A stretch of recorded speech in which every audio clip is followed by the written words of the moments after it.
Board যুদ্ধের মাঝেই আমাদের ক্রিকেট যুদ্ধ শুরু হয়ে গেছে। আর ক্রিকেট যুদ্ধে আপনারা সকলেই জানেন যে আইপিএলের প্লে অফ ম্যাচে আজ মুখোমুখি হচ্ছে রাজস্থান রয়্যালস এবং Sunrisers Hyderabad. Sunrisers Hyderabad Knight রাইডার্সের সঙ্গে কার্যত সেমিফাইনালে পরাজিত হওয়ার পর তাদের একটি সুযোগ এসে গেছে রাজস্থান রয়্যালসের সঙ্গে আজকের ম্যাচের। এবং আজকের এই ম্যাচটি আপনারা জানেন অত্যন্ত গুরুত্বপূর্ণ, কারণ যারা জিতবে তারাই ফাইনালে মুখোমুখি হবে কেকেআরের যে খেলাটি হবে 26 তারিখে। যুধাজিৎ, আজকের ম্যাচ সম্পর্কে তোমার প্রেডিকশন কি? আজকে তো অবভিয়াসলি একটা হাড্ডাহাড্ডি ম্যাচ হওয়ার চান্স আছে, কিন্তু কিছু একটা মনে হচ্ছে জয়ন্তদা যে রাজস্থান হয়তো মানে নো ম্যাচ করে দিতে পারে। কারণ খেলাটা হচ্ছে চিপকে, মানে ম্যাড্রাসে। আর আমরা সবাই জানি যে রাজস্থানের স্পিন অ্যাটাক দারুণ বল করছে। তার একটা এক্সাম্পল দেখেছো, আরসিবির ওই যে ব্যাটারিং লাইন আপ তাদেরকে পুরো চুপ করিয়ে দিল আগের ম্যাচটা এলিমিনেটারে।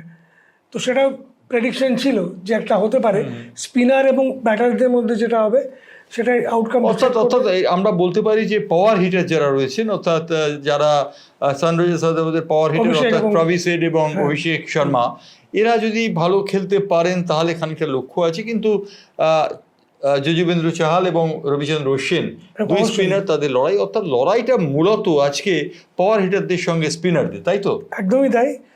অন্য কম্পোনেন্টগুলো আছে, কিন্তু তুমি যদি দেখো এসআরএইচ বা হায়দ্রাবাদ যে ম্যাচগুলো বার করেছে দুর্দান্ত স্টার্ট পেয়েছে। ওদের অ্যাভারেজে পাওয়ার প্লেতে রান প্রায় 70 থেকে 80, একমাত্র টিম হিসেবে 100 রান করেছে।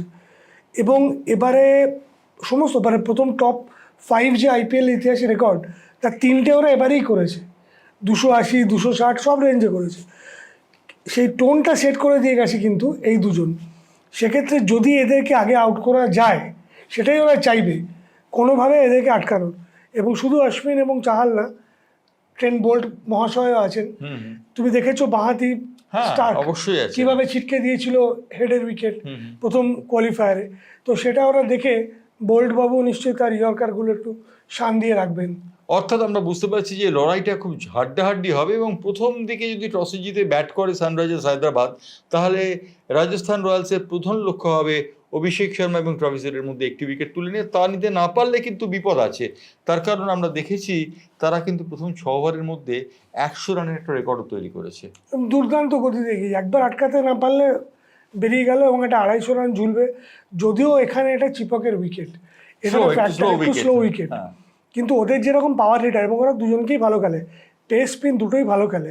অতএব ওখানে একটা মানে ভালো প্রতিদ্বন্দ্বিতা দেখার আমরা আশা করছি। তবে এটা আমাদের মাথায় রাখতে হবে যে হেড এবং শর্মা এদেরকে প্রত্যেকটা ম্যাচে এরা দেখে নিয়েছে, এবং স্পিন সহ বা স্লো উইকেটে সঠিকভাবে কাটারের উপর যোগ করতে পারলে কি হবে সেটাও একটা মুশকিল। আরেকটা ফ্যাক্টর জয়ন্তদা, তুমি যেটা বললে একটা সুন্দর কথা বললে, আগে ব্যাট করলো।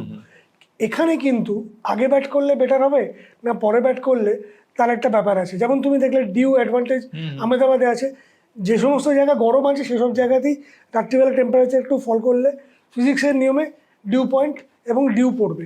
সেক্ষেত্রে কিন্তু পরে যারা ব্যাট করবে তাদের অ্যাডভান্টেজ বেশি। চিপকে এবারে চেজ করে বেশি জিতেছে।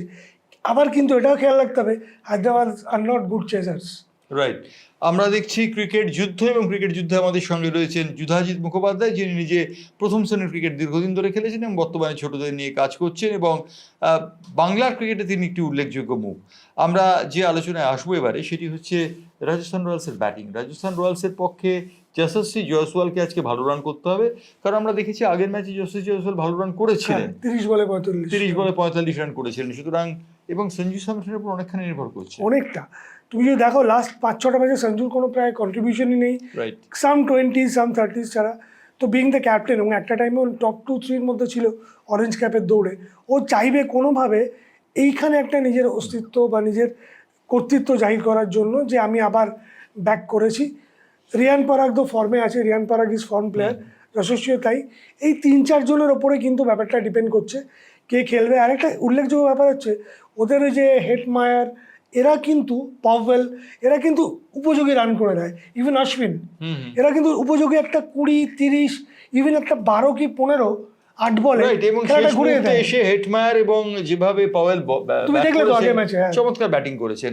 আমি একটা কথা না বলে পারছি না, সেটা হচ্ছে আবেশ খান এবং সঞ্জীব শর্মার কথা। এই দুই বোলার একদম। কিন্তু রয়েছেন, এই দুই বোলার কি ব্যবহার করার ব্যাপারে রাজস্থান কি আজকে ব্যবহার করবে বলে মনে হয় দুজনকে? খুব ভালোভাবে করবে।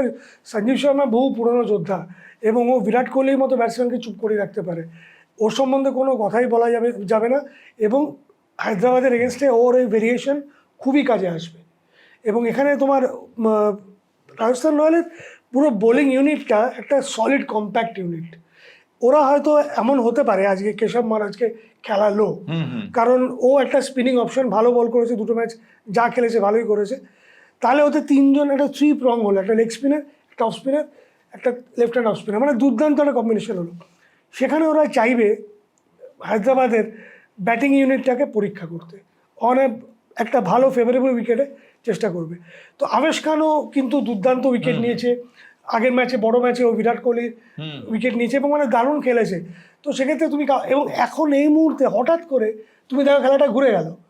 আরসিবির সঙ্গে আরআরএ খেলার আগে মনে হচ্ছিল আরসিবি শিওর শট জিতবে, কিন্তু মনে আছে আমি বলেছিলাম যে ওরা কিন্তু এটাকে ওয়ার্কআউট করবে এবং ফিরে আসবে, তাই কিন্তু হলো।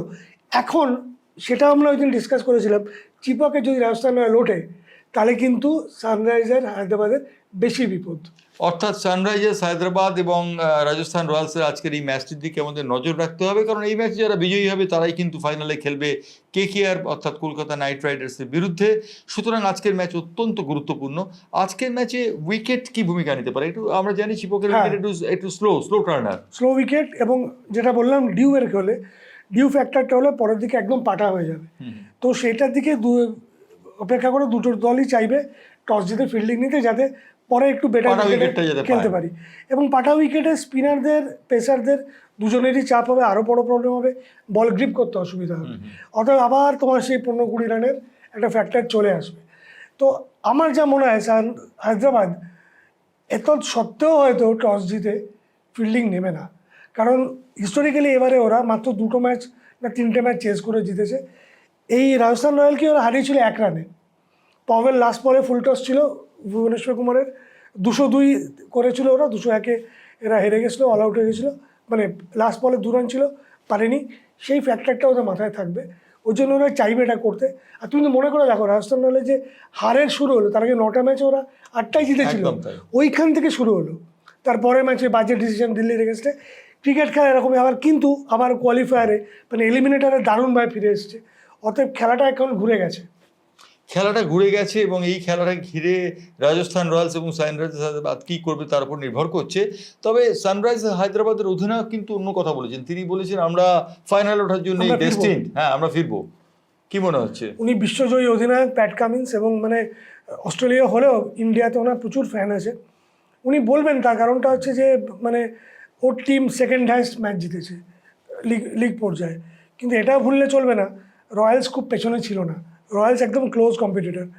অতএব উনি বলছেন টিমে মনোবল বাড়াবার জন্য ডেফিনেটলি বলছেন। প্যাট কামিন্স কিন্তু আগের দিন ব্যাট করতে এসে লোয়ার ডাউনে ভালোই রান তুলেছে। উনি এবারেও মানে যেখানে দরকার পড়েছে খেলেছে। আমার তো মনে হচ্ছিল এবারে বোধহয় আবার না ম্যাচটা বার করে পুরোধার মস্তিষ্ক। তুমি যদি দেখো বিশ্ব টেস্ট চ্যাম্পিয়নশিপ ফাইনালে অ্যাশেজ লড়াইয়ে যে জিততো সে উঠতো মোটামুটিভাবে, অস্ট্রেলিয়া না জিতলে উঠতো না। সেখানে একটা হারা ম্যাচও বার করে দিল, ঠিক কোথায় ফিল্ডার আছে কোথায় ফিল্ডার নেই, big match player. World cup ফাইনালে আমরা সবাই হেডকে নিয়ে পড়ে আছি, কিন্তু বোলিংয়ে ভাইটাল উইকেটগুলো বার করেছিল। এবং কিভাবে ও পাওয়ার প্লেতে রোহিত শর্মাকে আউট করার জন্য ম্যাক্সওয়েলকে নিয়ে এসেছিল, এবং ওইখানেই ফিল্ডারটা ছিল যে সার্কেলের ওপরে ছিল। এইগুলো ছোট ছোট ব্যাপার, কিন্তু ডিফারেন্স করে দেয় অনেকটা। যদি ইন্ডিয়া 20-25 বেশি করতো, তার কারণ সঞ্জু স্যামসনের নেতৃত্ব এবং একই সঙ্গে বিপক্ষ দলের নেতৃত্ব, এটা কিন্তু একটা খুব বড় ইস্যু হয়ে দাঁড়াবে এবং বড় ফ্যাক্টর হয়ে দাঁড়াতে পারে। তবে আজকের এই ম্যাচটি সম্পর্কে আমাদের প্রত্যেকের আগ্রহ থাকবে। তো ম্যাচে বাজি তুমি কার দিকে লড়ছো? আমি সাপোর্ট করছি রাজস্থান রয়্যালকে। তুমি রাজস্থান রয়্যালসকে সাপোর্ট করছো, আমি করছি সানরাইজার্স হায়দ্রাবাদকে। কারণ ফাইনালে কেকেআর কাদের পেলে সুবিধা হবে এটা নিয়ে একটা কোয়েশ্চেন উঠতে পারে, কাদের পেলে কেকেআর সুবিধা হবে এটা বলা খুব মুশকিল। কিন্তু এবারে 2টো ম্যাচ খেলেছে কেকেআর হায়দ্রাবাদের সঙ্গে, 2টোই জিতেছে। প্রথমটা ক্লোজ ছিল, পরেরটা কিছুটা ডিউকে ধন্যবাদ, কিন্তু নো ম্যাচ, 13 ওভারে খেলা, 13.5 ওভারে খেলা শেষ হয়ে গেছে। তো কেকেআর হয়তো মনে হতে পারে ওরা চাইবে সানরাইজার্স কারণ কি স্পিনিং উইকেটে তুমি যদি এই অশ্বিন অ্যান্ড কোম্পানিকে পাও, খেলা যে কোনো দিন ঘুরবে। আর আমাদের ওপেনাররা যদি নড়বড় করে, মিডল অর্ডারে শ্রেয়াস, ভেঙ্কটেশ আয়ার, এদের কিন্তু বড় স্পিনার, ভালো স্পিনার খেলে বার করার খুব একটা ইনস্ট্যান্স নেই, বিশেষ করে স্পিন ফ্রেন্ডলি উইকেটে, এবং এরা রাজস্থান রয়্যালের কাছে গিয়ে হেরেও ছিল। যুধাজিৎ একটি চমৎকার কথা বলেছে, কেশব মহারাজকে ট্রাই করা হতে পারে, কারণ স্পিন ট্রায়ো অর্থাৎ রবিচন্দ্র অশ্বিন, যজুবেন্দ্র চাহাল এবং কেশব মহারাজ কিন্তু বিপক্ষের দলে ত্রাস হতে পারে। বিপক্ষের দল অর্থাৎ রাজস্থান রয়্যালস। এক্ষেত্রে একটা কথা বলবো, রাজস্থান রয়্যালসের পক্ষে আজকে জোস বাটলার নেই। জোস বাটলারের জায়গায় কিন্তু যশস্বী জয়সওয়ালকে অনেকটাই দায়িত্ব নিতে হবে, কোনো সন্দেহ নেই। এবং মানে বিকল্প ওপেনার অতটা এখনো স্ট্রং নয়, অতএব ওই একটা বিরাট ফ্যাক্টর আছে। তুমি আগের ম্যাচেও দেখেছো ও খেলতে পারেনি। সেক্ষেত্রে আমার যতদূর মনে হয় এগেন সঞ্জু স্যামসনকে ফর্মে ফিরতেই হবে, এবং পাভওয়েল, হেটমায়ার, অশ্বিন এদেরও ক্রুশিয়াল কন্ট্রিবিউশন রাখতে হবে। রান 200-র উপর গেলে কিন্তু খেলার গভীরে যাবে। এবারে কিন্তু প্লে অফের ম্যাচ লো স্কোরিং হচ্ছে, আমরা দেখতে পাচ্ছি। এক্স্যাক্টলি তাই, ওই ডিউ অ্যাডভান্টেজ কিছুটা বলতে পারো, ডিউ ফ্যাক্টরের জন্য।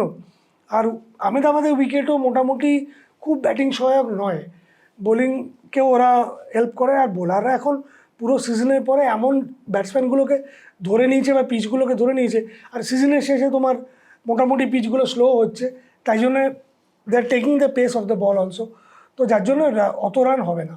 অর্থাৎ এটা লো স্কোরিং ম্যাচ হওয়ার সম্ভাবনা রয়েছে, এবং টসে জিতে ব্যাটিং না ফিল্ডিং নেন, কে জিতেন সেটার উপর অনেকটা নির্ভর করছে। তবে যিনি জিতুন না কেন, তিনি ব্যাটিং না ফিল্ডিং নেন, তার দিকে আমাদের নজর রাখতে হবে। আমরা সেই দিকে নজর রাখবো। তবে আপাতত নিচ্ছি একটা ছোট্ট বিরতির পর আবার ফিরবো আমাদের ক্রিকেট যুদ্ধে।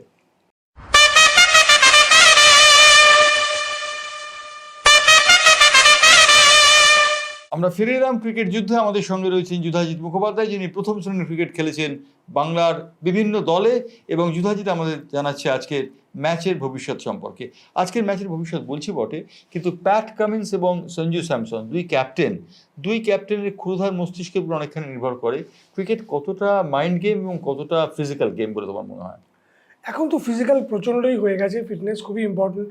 সবাই মানে এত কন্ডিশনিং করে, এবং ফিল্ডিংয়ের জন্য, ব্যাটিং, রানিং বিটুইন দ্য উইকেটের জন্য। তুমি বিরাট কোহলিকে দেখো কি লেভেলে দৌড়চ্ছে, 35-36 ইয়ার্স এজ। কেউ বলবে 24-25 বছরের ছেলেদের বলে স্প্রিন্টে মার খাইয়ে দেবে। তো আজকে মানে ফিটনেস ওরিয়েন্টেড হলেও আলটিমেটলি কিন্তু যন্ত্রণা খেলাটা সেই বেসিক বল দিয়ে তোমার উইকেটে মারতে হবে, ব্যাটসম্যানকে পরাস্ত করতে হবে, ডান্ডায় মারতে হবে, আর ব্যাটসম্যানকেও সেই বলটাকে মারতে হবে।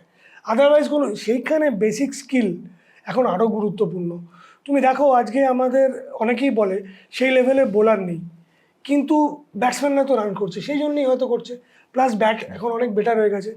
তো সেই সব দিকে বিচার, আরেকটা ব্যাপার অবভিয়াসলি আছে, এটা তুমি বললে মেন্টাল ব্যাপারটা, যে আমি প্রতিপক্ষের ওপরে চড়ে বসতে পারি, এবং কিছু কিছু মোমেন্ট আসে যখন ওই পয়েন্ট অফ ইনফ্লেকশন বলে, যেখানে একটা টিম কন্ট্রোল নিয়ে নেয়, এবং যখন সে নিতে যাচ্ছে তখন আরেকজন এসে হয়তো বাধা দিল, মানে তখন ইন্ডিভিজুয়াল ব্রিলিয়েন্স, যে আমি হার মানবো না কোনোভাবেই, ওইখানে কিন্তু খেলার পার্থক্যটা ঘুরে দেয়। প্রত্যেকটা ম্যাচ বা প্রত্যেকটা আইপিএলেই আমরা এরকম বহু হিরোকে পেয়েছি।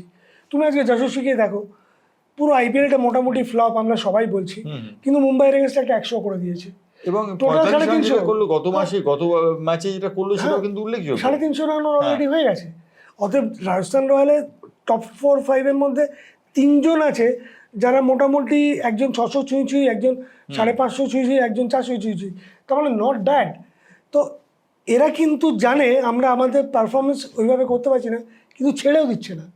এইখানে টি-20তে একটা যেটা আমাদের বুঝতে হবে, সবসময় লম্বা ইনিংস দরকার নেই, কিন্তু 5-6টা প্লেয়ার যদি 15 বলে 30 রান করে দেয়, তাহলে ওখানেই তো 200 ঢুকে গেল, তারপরে তার বাকিটা তো তোমার হাতে চলে গেল। তো রাজস্থান রয়্যালের বোলার এবং ব্যাটসম্যানরা যেভাবে একে অপরকে কমপ্লিমেন্ট করেছে, সেটা কিন্তু রিয়েলি দেখার, যার জন্য আমার বাজি রাজস্থান রয়্যালের দিকে। আমার একটা জিনিস মনে হয়, টি-20তে ফিল্ডিং প্লেসমেন্টটা অত্যন্ত জরুরি, কারণ খুচ করে একটা রান হয়ে গেল, একটা রানের সময় ভাইটাল হয়ে যায়, গ্যাপ দিয়ে বেরিয়ে গেল, ফিল্ডিং প্লেসমেন্টটা অত্যন্ত জরুরি। এবং এক্ষেত্রে প্যাট কামিন্স কিন্তু সঞ্জু স্যামসনের থেকে এগিয়ে আছেন, এই কথা নির্দ্বিধায় বলা। হ্যাঁ, ও তো একজন ওয়ার্ল্ড কাপ জয়ী অধিনায়ক, সেটা নিয়ে কোনো কথাই নেই। আর রাজস্থান রয়্যালের পারফরমেন্স খুবই ভালো, কিন্তু হায়দ্রাবাদ যেভাবে ফিরে এসছে, বা যেভাবে নির্ভীকভাবে ব্যাটিং করে টপ 5-এর মধ্যে 3টে ওদের। তো অভিষেক শর্মাকে জিজ্ঞেস করা হয়েছে, হেডের এমনি ক্যাপ্টেন কামিন্স, অভিষেক শর্মা বলেছে যে আমাদের টিমে সবাইকে ও সম্পূর্ণ স্বাধীনতা দিয়ে রেখেছে যে তোমার যেরকম ইচ্ছে তুমি খেলো। তো এইরকম একটা নির্ভরতা বা এরকম একটা আশ্বাস যদি কোনো জুনিয়র ক্রিকেটার পায়, ফিরে যেতে হবে আমাদের চিরপরিচিত সৌরভ গাঙ্গুলির দিকে। তিনি এভাবেই যুবরাজকে, জাহিরকে, সেহওয়াগকে তুলেছে।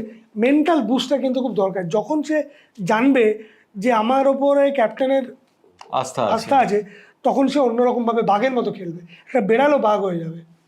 অর্থাৎ আমরা দেখতে পাচ্ছি যে রাজস্থান রয়্যালস এবং সানরাইজার্স হায়দ্রাবাদের আজকের ম্যাচটি অত্যন্ত গুরুত্বপূর্ণ। আজকের ম্যাচটি এতটাই গুরুত্বপূর্ণ যে ইতিমধ্যে পান্টাররাও কিন্তু বাজি ফেলতে আরম্ভ করেছে এবং আমি একটুখানি জানাবো যুধাজিৎকে যে পান্টারদের বাজির দর কিন্তু সানরাইজার্সের দিকে বেশি। সেটা দেখে অবশ্য আমি প্রভাবিত হইনি।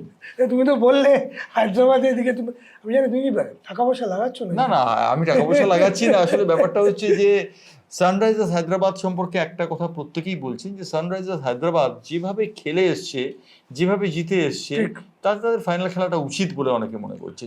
রাজস্থান রয়্যালস 8টা ম্যাচে ধারাবাহিকভাবে জয় পাওয়ার পর তারা পদস্খলন হলো, কিন্তু আর সত্ত্বেও বলা যেতে পারে সানরাইজার্স হায়দ্রাবাদ কিন্তু ওভারঅল তারা একটা ম্যাচে নাইট রাইডার্সের কাছে পরাজিত হয়েছে বটে প্লে অফে, কিন্তু আর সত্ত্বেও সানরাইজার্স হায়দ্রাবাদের টোটাল ওভারঅল পারফরমেন্স কিন্তু বেটার। এটা ঠিকই বলেছো, কিন্তু চিপকের দুটো টিমেরই পারফরমেন্স খুব খারাপ। মানে একজন বোধহয় একটা কি দুটো জিতেছে, একজন বোধহয় দুটো কি তিনটে। তো দুজনেই জানে এটা হতে ফেভারেবল নয়, কিন্তু অবভিয়াসলি চিপকে ম্যাক্সিমাম ম্যাচ তারা খেলেছে মহেন্দ্র সিং ধোনির চেন্নাই রেখেছে, সেটা অন্য ফ্যাক্টর। কিন্তু তুমি দুটো টিমের সঙ্গে সিমিলারিটি ড্র করো, তুমি দেখবে Rajasthan Royal is more similar to Chennai than Hyderabad to Chennai. কারণ ওদের যে অধিনায়ক সে একটু ধ্রুপদী টাইপের খেলে। ও প্রথমে একটু মানে ওদের টিমটা কিন্তু দুমদাম গিয়ে প্রথমে মানে না, একটু কনসোলিডেট করে খেলে। ওরা অনেকটি ধ্রুপদী ক্রিকেটে বিশ্বাস করে। ওয়ারাজ হায়দ্রাবাদ প্রথম থেকেই আগ্রাসী ব্যাটিং, তার কিন্তু ভালো আছে আবার খারাপ। হ্যাঁ, প্রথম থেকে আগ্রাসী ব্যাটিং এর একটা ভুল আছে, সেটা হচ্ছে যদি একবার কোন ব্যাটসম্যান ফ্লপ করেন তাহলে কিন্তু সমস্যা হয়। তুমি দেখলে তো অভিষেক শর্মার উদাহরণটা আমাদের সামনে একদমই মানে ম্যাচটা নো ম্যাচ হয়ে। কিন্তু সঞ্জু স্যামসনকে কি আর একটু দায়িত্ব নিয়ে খেলা উচিত না, কি মনে হয়? নিঃসন্দেহে সঞ্জু স্যামসনের দায়িত্ব নিয়ে খেলা উচিত। ও দারুণ খেলছে। এখানে আমি বারবার ওই ম্যাচটার কথাই বলছি, ওই বিতর্কিত আউটটা না হলে হয়তো 100 করতো, টিমটাকে দিল্লি এসে জিতেও দিত। কিন্তু ওইখান থেকে আমরা দেখলাম ফর্মটা পড়ে গেছে। যেভাবে রান আউট হলো আগের ম্যাচটাতে, সেটা কি খুব একটা বাঞ্ছনীয়? না, একেবারেই না। ওটা মানে ওর সম্পূর্ণ এরার অফ জাজমেন্ট। যা হয়, একবার যখন কনফিডেন্সটা নড়ে যায় তখন এরকম ছোটোখাটো ভুল বারবার ঘটতে থাকে। কিন্তু এখন সঞ্জু নিশ্চয়ই দেখবেন যে তার সামনে ফাইনাল, এবং ফাইনালে পৌঁছানো একটা কভেটেড ব্যাপার। যদি চ্যাম্পিয়ন হতে পারে তো নাথিং লাইক ইট। যদি ব্যক্তিগতভাবে আমরা হয়তো চাইবো না, আমরা চাইবো কলকাতায় জিতুক। কিন্তু যাই হোক, late the better team win. কিন্তু সঞ্জু স্যামসনকে ডেফিনেটলি বেশি দায়িত্ব নিতে হবে। এই যে কথাটা বললো জুতাজি, let the better team win, এটাই কিন্তু crux of the total discussion. এই জন্যে যে আজকের ম্যাচে যারাই জিতুক, ভালো খেলে জিতুক এবং যথার্থ নিজেদের প্রতিভাত করে জিতুক। অভিষেক শর্মা, ট্রাভিস হেড যদি রান করতে পারে তাহলে তার নিঃসন্দেহে রাজস্থান রয়্যালসের পক্ষে বিপদের কারণ হবে। এরা যতক্ষণ উইকেটে থাকবে ততক্ষণ কিন্তু সমস্যা, ভীষণই সমস্যা। মানে কিন্তু আমি তোমার একটা কথা বলছি অন্তত, সেটা হচ্ছে যে হায়দ্রাবাদের আরেকটা বিশাল চিন্তা হচ্ছে বোলিংটা নিয়ে। কারণ হাসারাঙ্গা যে চলে গেল, তুমি তো জানোই সেটা। তারপর থেকে তো মানে পুরো ব্যাপারটা গন্ডগোল হয়ে গেছে। ওকে রিপ্লেস করা যায়নি। মার্কান্ডে লেগ স্পিনার আমাদের ইন্ডিয়ান, সে পারেনি। ওদিকে ভিয়াস কান্টো ভালো, বেশ ভালো, কিন্তু অত ভালোও না, মাত্র 3-4টে ম্যাচ খেলেছে। এবার তুমি কাকে দিয়ে ওই বোলারের দায়িত্বটা পালন করবে, সেটার জন্য একটা বিরাট চিন্তা আমার মনে হয় কামিন্সের থাকবে। ইটস নট এ গুড মানে অপশন টু চুজ ফ্রম, কিন্তু ওকে কাউকে না কাউকে নিতে হবে। যেমন ও হয়তো চুজ করলো উনাদকাতকে চুজ করলো। বিশেষজ্ঞরা অনেকেই বলছে, হ্যাঁ অদ্ভুতভাবে বিশেষজ্ঞরা বলছে মার্কান্ডকে চুজ করলো বা ভিয়াস খানকে চুজ করলো, কিন্তু কেউ জয়দেবের কথা ভাবছে না। তুমি দেখো জয়দেব উনাদকাত কিন্তু চিপকে মানে ম্যাড্রাসের চেন্নাইয়ের এগেস্টে ওর এই যে স্লো আর কাটার ওইগুলো করে, দেখো তো বয়স হয়ে গেছে, এখন অত জোরে আর করবে না, ওইটাকে ইউজ করে ওদেরকে মানে একটা জায়গায় দাঁড়িয়ে যদি ঠিকমতো কাটারগুলো মারতে পারে তাহলে কিন্তু সেটাই ও চাইছে। আমার মতে ওকে একটা ভালো অপশন ছিল, যেটা অন্য বিশেষজ্ঞরা বলছে না। কিন্তু আমি চাইবো, যদিও চাইবো না, মানে আমি চাইবো রাজস্থান রয়্যাল জিতুক, কিন্তু যদি কামিন্সকে খেলাতে হয় তাহলে ওকে কিন্তু দেখা উচিত। কারণ ব্যাটিংটাও খারাপ করে না, পরের দিকে। আর তোমার মনে আছে গত বছরে আগের বছর আমাদের ঘরে এসে শেষ করে দিয়ে গেল, ক্ষুরধার মস্তিষ্ক আছে। এবং মস্তিষ্কের লড়াইটা খুব গুরুতর হবে আজকে, কারণ রাজস্থান রয়্যালস এবং রয়্যাল চ্যালেঞ্জার্স হায়দ্রাবাদ একদিকে কাব্বা মারানের টিম এবং অন্যদিকে হচ্ছে রাজস্থান রয়্যালস দলটি, যাদের বলা হয় শেন ওয়ার্নের আশীর্বাদ নাকি যাদের উপর বর্ষিত হয় থেকে চিরকাল বর। এটা কি সত্যি কথা? এটা সবাই বলে, কারণ শেন ওয়ার্ন যে টিমটাকে তৈরি করেছিল আর যেভাবে চালু করেছিল, একটা ডিএনএ তৈরি হয়ে গেছে। এবং he was a very carefree person. Rajasthan Royal অত কেয়ারফ্রি হয়তো খেলে না, কিন্তু তুমি দেখো ওরা হারকে জিতকে খুব সুন্দরভাবে নেয় এবং এগিয়ে চলে। শেন ওয়ার্ন অনেকটা সেরকমই ছিলেন। উনি আমার একটা জিনিস মনে হচ্ছিল, রয়্যাল চ্যালেঞ্জার্স বেঙ্গালুরু এবং রাজস্থান রয়্যালসের খেলাটা থেকে আমার কোনো জায়গায় মনে হচ্ছিল খেলাটা বোধহয় আগে থেকে ফিক্সড রয়েছে। কেন তোমার মনে হচ্ছিল? আমার মনে হচ্ছিল এই কারণে যেভাবে ব্যাটসম্যানরা আউট হচ্ছিল রাজস্থান রয়্যালসের, তাতে আমার একটা সময় মনে হয়েছিল, কিন্তু পয়েল মাঠে আসার পর পুরো ব্যাপারটা যেন ঘুরে গেল। কতগুলো ভুলভাল আউট হলো, ভুলভাল আউট হয়েছিল পরপর, এবং পরপর এই উইকেটগুলো পড়লো।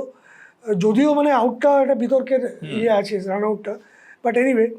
তো হ্যাঁ, মানে এরকম দেখো, এটাই বিউটি অফ ক্রিকেট। প্রবলেম হচ্ছে এই ম্যাচ ফিক্সিং আর এগুলো ঢুকে গিয়ে একটা আপসেট ঘটছে, সন্দেহটা এসে যাচ্ছে। আচ্ছা, এই রান আউটের ব্যাপারটা নিয়ে বলছি, যে রান আউটটা হয়েছে সেদিন, সেই রান আউটটা নিয়ে তোমার কি বক্তব্য?